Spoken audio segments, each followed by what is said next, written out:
Jadavpur বিশ্ববিদ্যালয়তে ABVP, RSS, বিজেপির MLA, বিজেপির গুন্ডাদের নৃশংস আক্রমণ, অরবিন্দ ভবনে আগুন লাগিয়ে দেওয়ার চেষ্টা, একাধিক যে গুন্ডাদেরকে দিয়ে অরবিন্দ ভবন ঘিরে ফেলেছে, ছাত্রছাত্রীদেরকে মারধর করছে এবং তার পাশাপাশি অরবিন্দ ভবনে বাইরে নানান উপায়ে আগুন লাগিয়ে দেওয়ার চেষ্টা করছে।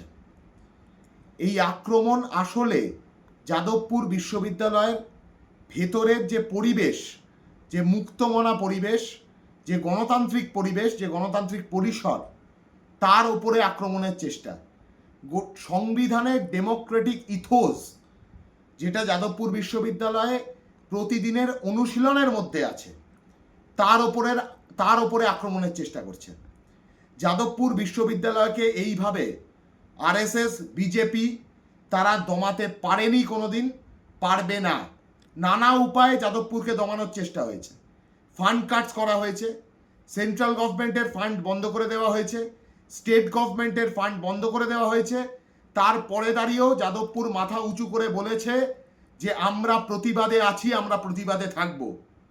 প্রতিবাদের যাদবপুরকে, প্রতিরোধের যাদবপুরকে এইভাবে তাদেরকে আটকানো যায়নি, কোনোদিন আটকানো যাবে না।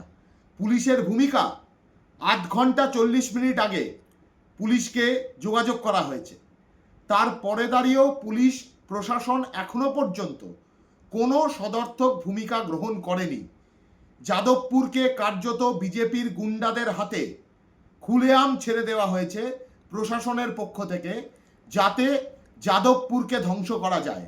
আমরা বলছি, সৃষ্টির যাদবপুর কোনোদিন ধ্বংসাত্মকদের সামনে মাথা নত করেনি, কোনোদিন করবে না। যাদবপুর জেগে আছে, যাদবপুর জেগে থাকবে। যাদবপুর বিশ্ববিদ্যালয়ের সমস্ত অংশের ছাত্র, শিক্ষক, অধ্যাপক, অভিভাবক সবাই ঐক্যবদ্ধ হয়ে এই লড়াই লড়বে।